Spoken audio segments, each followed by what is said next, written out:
আসসালামু আলাইকুম। জানিয়ে দেব এই মুহূর্তে হাতে পাওয়া সর্বশেষ ভয়ঙ্কর কিছু আন্তর্জাতিক আপডেট বাংলা সংবাদ। শুরুতেই থাকছে সংবাদ শিরোনাম। অপারেশন সিঁদুর চলছে, পাকিস্তান আক্রমণ করলে পাল্টা জবাব, বললেন রাজনাথ। জানিয়ে দেব হামলার সময় আজাদ কাশ্মীরের বাসিন্দারা পালিয়েছিলেন পাহাড়ে। এরপর রয়েছে যুদ্ধ ঘোষণার শামিল, ভারতের হামলার নিন্দা জানিয়ে বলল পাকিস্তান। সর্বশেষ থাকছে বালাকোট থেকে অপারেশন সিঁদুর ৬ বছরের ব্যবধানেও আশ্চর্য কিছু মিল। এখন শুনছিলেন সংবাদ শিরোনাম, এবার বিস্তারিত। প্রিয় দর্শক, আপনি যদি এই চ্যানেলে নতুন হয়ে থাকেন, ভিডিওটি দেখতে দেখতে চ্যানেলটি সাবস্ক্রাইব করে আমাদের সাথেই থাকুন। অপারেশন সিঁদুর চলছে, পাকিস্তান আক্রমণ করলে পাল্টা জবাব, বলেছেন রাজনাথ। সর্বদলীয় বৈঠকে ভারতীয় এই প্রতিরক্ষামন্ত্রী বুধবারের হামলায় প্রায় ১০০ সন্ত্রাসী নিহত হয়েছে বলে দাবি করেছেন। তবে তিনি এও বলেছেন, নিহত সন্ত্রাসীর সংখ্যা এখনও চূড়ান্ত নয়, তথ্য জোগাড় চলছে। ভারতের প্রতিরক্ষামন্ত্রী রাজনাথ সিং বলেছেন, অপারেশন সিঁদুর একটি চলমান অভিযান এবং যদিও ভারত এই পর্যায় থেকে উত্তেজনা আর বাড়াতে চায় না, তবে পাকিস্তান যদি আক্রমণ চালায় তাহলে নয়াদিল্লি ঠিকই পাল্টা জবাব দেবে। বৃহস্পতিবার ভারতের সর্বদলীয় এক বৈঠকে তিনি এসব বলেন বলে এনটিডিবির এক প্রতিবেদনে জানানো হয়েছে। সংবাদ মাধ্যমটি বলেছে, ভারতের মাটিতে হামলা চালানোর লক্ষ্যে সন্ত্রাসী সংগঠন জইশ-ই মোহাম্মদ ও লস্কর-ই তৈয়বার বানানো নানান স্থাপনা গুঁড়িয়ে দিতে পাকিস্তান ও পাকিস্তান নিয়ন্ত্রিত কাশ্মীরের একাধিক স্থাপনায় ভারতীয় বাহিনীর একযোগে হামলার একদিন পরে এই সর্বদলীয় বৈঠক হলো।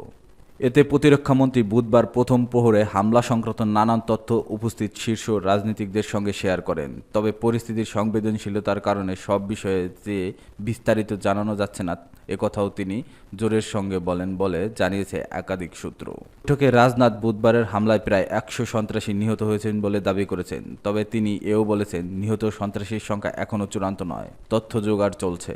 বৈঠকে লোকসভায় বিরোধী দলের নেতা রাহুল গান্ধী সরকারের যে কোনো পদক্ষেপে পূর্ণ সহায়তা দেওয়ার আশ্বাস দিয়েছেন বলে জানা গেছে।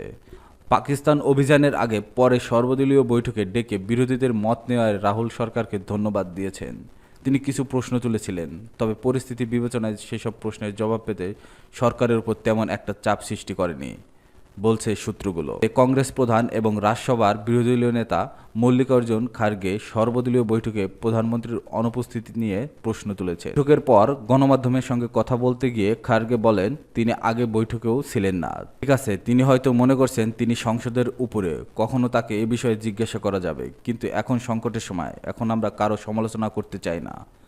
গোপনীয় হয় বৈঠকের অনেক বিষয় নিয়ে গণমাধ্যমে কথা বলা যাবে না, বলেছেন রাহুল।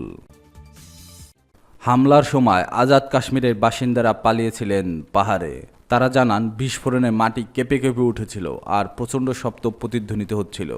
তখন মসজিদের মাইকে আশ্রয় খুঁজে নিতে বলা হয়। পাকিস্তান নিয়ন্ত্রিত আজাদ কাশ্মীরের রাজধানী মুজাফফরাবাদের বাসিন্দারা জানিয়েছেন, দুপুর রাতে ভারত যখন ক্ষেপণাস্ত্র হামলা চালায় তখন তারা বাড়ি থেকে দৌড়ে গিয়ে আশেপাশের পাহাড়গুলোতে পালিয়েছিলেন। তারা জানান, বিস্ফোরণে মাটি কেঁপে কেঁপে উঠেছিল আর শব্দ প্রতিধ্বনিত হচ্ছিল। তখন মসজিদের মাইকে আশ্রয় খুঁজে নিতে বলা হয়। রাতের এই ঘটনার কথা বর্ণনা করতে গিয়ে মোহাম্মদ সায়ের মীর বলেন, আমরা বাইরে বের হয়ে আসি। তখন আরেকটি বিস্ফোরণ ঘটে, পুরো বাড়ি কেঁপে ওঠে, সবাই আতঙ্কিত হয়ে পড়ে, আমরা সবাই সরে যাই, বাচ্চাদের নিয়ে উপরে চলে যাই। রয়টার্স জানিয়েছে, সূর্য ওঠার পর হামলার ক্ষতিগ্রস্ত একটি মসজিদের কাছে বহু মানুষ জড়ো হয়। মসজিদটির ছাদ ধসে পড়ে গেছে ও মিনার ভেঙে পড়েছে। নিরাপত্তা বাহিনী এলাকাটি ঘিরে রেখেছে। স্থানীয় জেলা কমিশনার জানান, ধসে পড়া ওই মসজিদটির কাছে ৩ জন নিহত হয়েছেন। পাকিস্তানের সামরিক বাহিনী জানিয়েছেন, পাকিস্তান ও পাকিস্তান নিয়ন্ত্রিত কাশ্মীরে চালানো ভারতীয় হামলায় মোট ২৬ জন নিহত এবং ৪৬ জন আহত হয়েছেন। বুধবার ভারতীয় সময় দুপুর রাত ১:১৫ দিকে পাকিস্তানি হামলা শুরু করে পরবর্তী ১৫ মিনিট ধরে হামলা চালায় ভারতীয় বাহিনী। তারা জানায়, হামলায় সন্ত্রাসীদের শিবিরগুলোকে লক্ষ্যবস্তু করা হয়েছে। এসব শিবির রিক্রুটিং সেন্টার, প্রশিক্ষণ ঘাঁটি, লঞ্চপ্যাড ও অস্ত্র রাখার স্থান হিসেবে ব্যবহৃত হচ্ছিল বলে দাবি ভারতের। পাকিস্তান এই হামলাকে নির্লজ্জ যুদ্ধক্রিয়া বলে বর্ণনা করেছে। ভারত নিয়ন্ত্রিত কাশ্মীরের পর্যটকদের উপর প্রাণঘাতী সন্ত্রাসী হামলার এক ঘটনা নিয়ে পারমাণবিক শক্তিধর দুই প্রতিবেশীর মধ্যে উত্তেজনা বাড়তে থাকার মধ্যে পাকিস্তানে আঘাত হানল ভারত।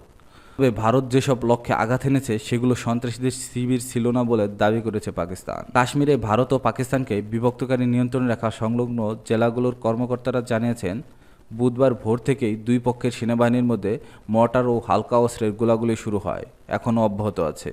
এই গোলাগুলিতে পাকিস্তানের দিকে অন্তত 6 জন বেসামরিক নিহত হয়েছে।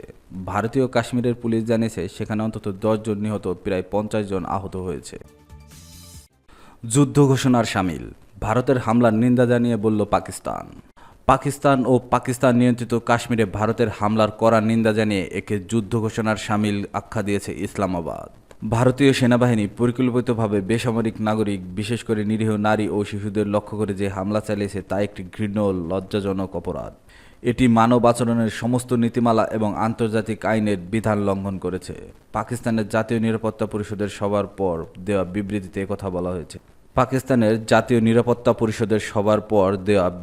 একথা বলা হয়েছে। প্রধানমন্ত্রী শেহবাজ শরীফের সভাপতিত্বে বুধবার পাকিস্তানের নিরাপত্তা বিষয়ক এই শীর্ষ কমিটির বৈঠকে দেশটির জয়েন্ট চিফ অব স্টাফসের চেয়ারম্যান জেনারেল শাহির শামসাদের মির্জা, গোয়েন্দা সংস্থা আইএসআই এর মহাপরিচালক আসিম মুনির ও বিভিন্ন বাহিনীর শীর্ষ কর্মকর্তারা উপস্থিত ছিলেন বলে জানিয়েছে।